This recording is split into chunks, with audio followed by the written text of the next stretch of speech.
जब आग लगती है ना तो लोग भागते हैं, दौड़ते हैं, फायर ब्रिगेड बुलाते हैं, कुछ जल जाता है और कुछ बच जाता है। लेकिन अगर आग में न्याय खुद सही सलामत बाहर निकल आए और उसके पीछे से अलमारियों में ठूसी हुई नकदी निकल आए तो फिर सवाल उठना लाजमी है, ये कौन सी अग्नि परीक्षा थी भाई। और अगर उस नकदी के मालिक माननीय न्यायमूर्ति हो तो फिर सवाल नहीं, सीधा हाई वोल्टेज कोर्टरूम ड्रामा शुरू हो जाता है। आज की हमारी कहानी भी एक ऐसे न्यायप्रिय पात्र की है, जस्टिस यशवंत वर्मा, जिन पर आरोपों की आग तो कई बार लगी लेकिन हर बार वो बचकर निकल जाते हैं। बल्कि ऐसा लगता है जैसे न्याय की देवी ने उनके लिए पट्टी खोल दी हो और स्पेशल प्रोटेक्शन की पर्ची थमा दी हो। आग लगी या आग लगाई गई, सबसे पहले बात करते हैं उस घटना की जिसने इस पूरी कहानी की चिंगारी को सुलगाया। साल 2025, लोकेशन दिल्ली का पॉश इलाका, टाइम रात का और टॉपिक एक न्यायाधीश के आवास पर आग लगने की खबर। फायर ब्रिगेड आई और जब अंदर दाखिल हुई तो सिर्फ धुआं नहीं था, वहां अलमारियों में भरी हुई करोड़ों की नकदी भी मौजूद थी। और जैसे ही ये खबर बाहर आई, सुप्रीम कोर्ट, हाई कोर्ट और लॉ मिनिस्ट्री सबको एक साथ मिर्ची लग गई।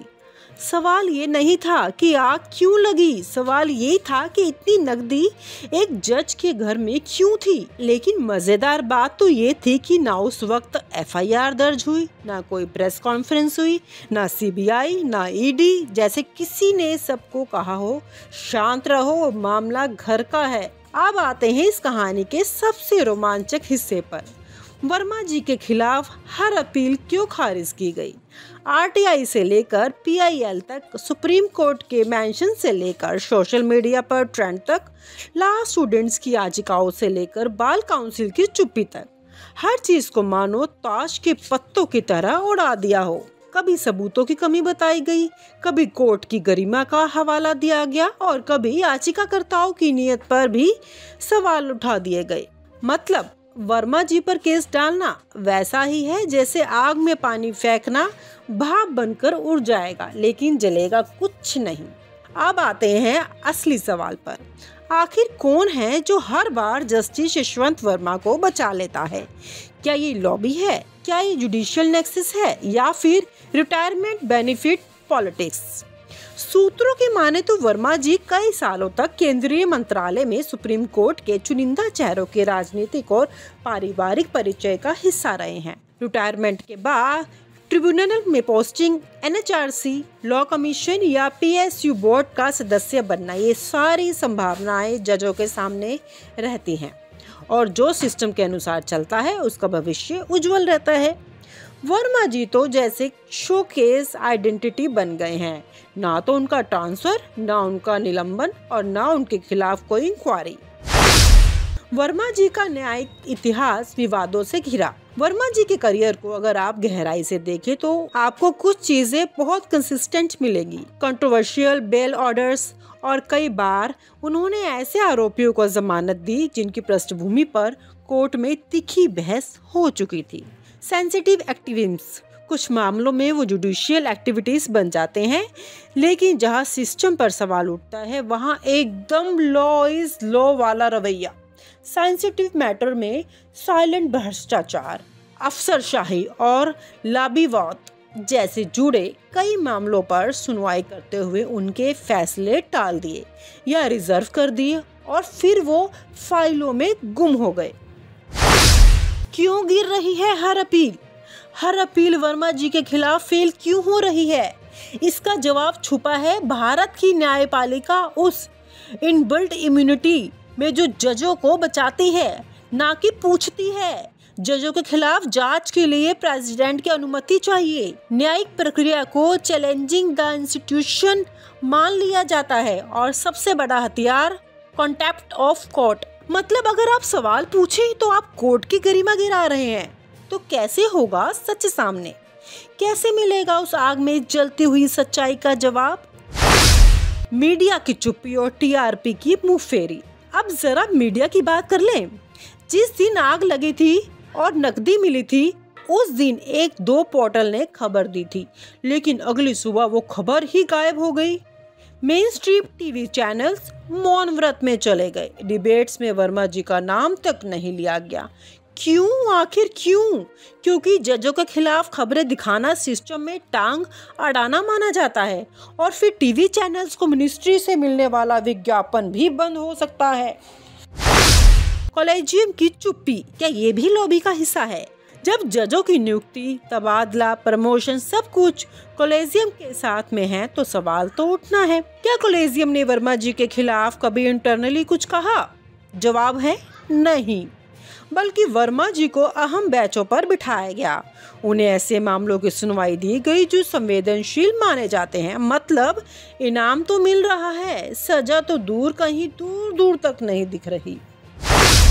सिस्टम की दीवार जो आरोपी को नहीं संस्थान को बचाती है। भारत की न्यायपालिका आज उस मोड़ पर खड़ी है जहां कोई जज अगर सही भी होता है ना तो जनता तब भी शक करती है और गलत हो तो सिस्टम उसे ढक लेता है। जस्टिस यशवंत वर्मा इस पूरे सिस्टम पर पोस्टर बॉय ऑफ प्रोटेक्शन बनते जा रहे हैं। कोई पत्रकार सवाल करे तो उसे घसीट दिया जाता है, कोई वकील याचिकाएं लगाए तो उसे मेंटेनेबल नहीं कहकर फेंक दिया जाता है। अगर कोई पब्लिक कैंपेन चलाए तो कोर्ट की गरिमा का हवाला मिल जाता है। नतीजा आग बुझ गई लेकिन राख में सुलगते हैं सवाल। तो अब जबकि वर्मा जी फिर से क्लीन माने जा रहे हैं, हर अपील खारिज हो रही है, मीडिया चुप है, कॉलेजियम शांत है और जनता हतप्रभ है, तो सवाल है भारत की न्यायपालिका में किसी जज के खिलाफ सच बोलना क्या जुर्म है? आप ही बताएं। आखिरी सवाल, क्या जनता को न्याय मिलेगा या सिर्फ अदालतों को? कहानी यही खत्म नहीं होती। ये कहानी हर उस आम नागरिक की है जो न्याय की उम्मीद में कोर्ट जाता है, लेकिन अगर वही न्याय एक सुपर प्रोटेक्टेड इंसान के घर पर आग लगने के बाद भी साफ सुथरा निकल जाए तो फिर जनता क्या सोचे? क्या वर्मा जी सिस्टम बचा रहे हैं? क्या सिस्टम अब खुद वर्मा जी बन गया है? कहते हैं आग सब कुछ जला देती है, लेकिन जब आग भी जज का कुछ ना बिगाड़ पाए तो फिर ये समझिए कि सिस्टम सिर्फ जलता नहीं, जलाता भी है और बचाता भी है। आप बताइए, आप किसे दोषी मानते हैं, आग को या उस राख को जिसमें आज भी सब दबा हुआ है? But one thing which was consistent throughout, my lord, which I felt was that my lords instilled the highest ethical standards in the bar on our side, my lord. And my lords, I always felt that if there are inconvenient facts, it is best if you point it out to the court at the outset, which is against you. So in that sense, my lords upheld the Gandhian principle, my lord, howsoever inconvenient the truth is, you must always state it. That's number one, my lord. Number two, this one rare occasion where my lords held in favor of ED, my lords humorously, after dictating the order, said, Mr. Zoeb, we showed you we can also decide in favor of ED. So the humor in this court, my lord, was always intact. Even after issuing contempt notices, my lords have given us a smile. And my lord, it has been a great privilege of appearing before my lord. And my lord will be remembered for my lord, decades to come. My lord. I'm grateful, my lord. On the lighter side, my lords, many of us felt like we were recruited in the Lordship's court, my lords. But we just want to pay our respect and admiration and love and affections to a true Karma Yogi. We are so grateful and that we had the privilege of appearing. Yes, Lord, to make it very brief, Lord, your Lordship not came, saw, and my Lord conquered. Lord conquered our hearts, so to say, my Lord. We, my Lord, in this country, my Lord, we come from different places, my Lord. Time and again, my Lord, a thought crosses our mind as to whether we did the right decision, whether we came to the Supreme Court was correct. But it is because of the quality of the likes of Justice Oka, my Lord, that these thoughts, my Lord, are immediately, my Lord, disbanded. And we feel proud, my Lord, to be part of this institution where, my Lord, the likes of Justice Oka, my Lord, have presided. Yes, much grateful. Moral phrase from my Lord Justice Oka. On first principles, my Lord, we will say that my Lords had an admirably patient mind, abhorred infraction of personal liberty, my Lord. We're extremely thankful to that, especially on behalf of legal aid, my Lord. Whenever we used to say it's a legal aid matter, my Lord would give us the extra elbow room to play with the joints, my Lord. Yes. I just wanted to say, my Lord, that Gandhiji's talisman has truly been implemented by Your Lordship, Justice Oak, my Lord. And that's something that remarkable, because that's really the test of how the Constitution reaches the last man in the country. That's Lord, I'll be very, very brief. They are with the line, they are in queue. Your Lordship, They are in queue, let them first complete, please. I represent Central India, my Lord, and I have argued various matters before, my Lords, and I can only say your empathy, sympathy, because I still remember, my Lord, a soldier from Siachen. He was just having a blood pressure, and because of which he was not getting the pension. The way my Lords dealt it matter with empathy and sympathy, my Lord, I can say my generation has read the judgments of Honorable Justice Vivian Bose, Justice Hidayatullah, Justice G.P. Singh, but the next generation will definitely remember and will read the judgments of my Lords. Wish you a very, very healthy life, my Lord, in the second innings. Good. My Lord Justice, so the one distinguishing feature of my Lords was to see beyond the obvious law and to reach out to justice. That is something which distinguished my Lord all through in his, I appeared before my Lord, and my Lord truly lived to the motto of this honorable court, Yato Dhams Tato Jaya. My Lord not only looked at the law, when it is matter of personal liberty, reached out. So, my Lord, we wish you a very, very happy retired life and healthy life. And we are grateful that we had a judge like you and we appeared and had the opportunity to assist. Durga. Also, everybody stated a lot about your Lordship's judgments. May I just quote one judgment, which is Chandrakant versus MK Associates. Perhaps your Lordships remember it, where this is the observation made by the judge. While parting, I would like to make a special mention regarding the fairness of Mr. Og, advocate. He conducted the matter with a sense of detachment.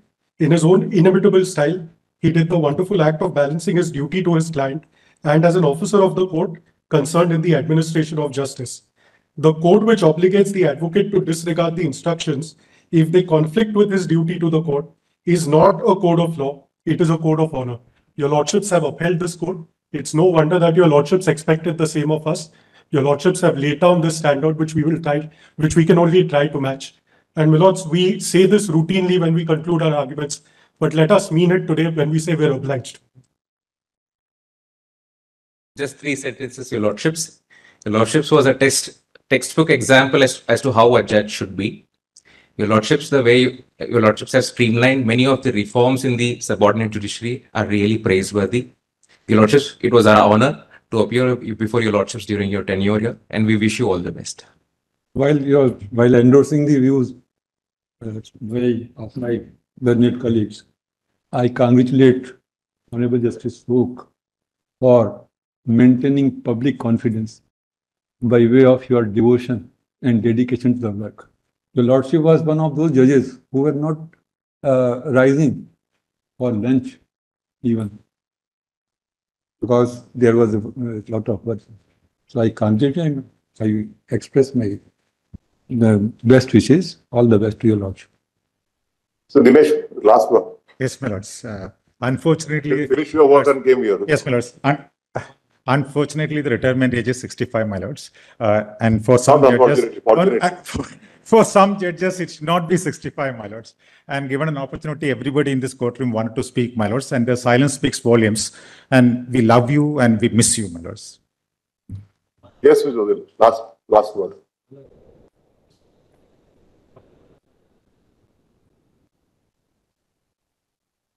First of all, my Lord, I must say, great tribute to the great soul, my Lord, whom we lost yesterday, was given birth to the Lord. She must be a very, very happy soul wherever she is today. And as we bid farewell to your Lordship, Lord, we must say that we are all sad.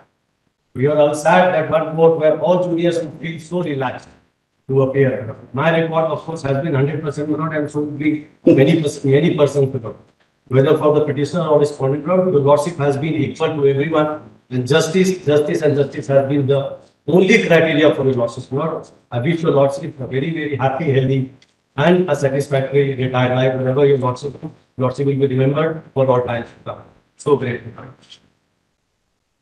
My learned brother, Mr. Abhay Uka, my brother Justice Augustine Masi, my colleagues, present and past from Bombay High Court, Srimati Anuja Uka and family members, R. Venkatramani, the learned Attorney General for India, Tushar Mehta, the learned Solicitor General of India, the other law officers of Government of India, Shweta Singh, the President of SCBA, and other office bearers, Mr. Kapil Sibal, the immediate past President of SCBA, and the former office bearers of the association, the senior advocates, designated, non-designated.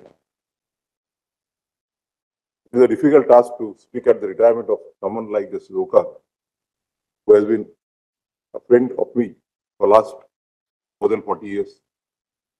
To attempt to sum up his legacy in a few words feels both humbling and daunting, for his contributions extend far beyond judgments.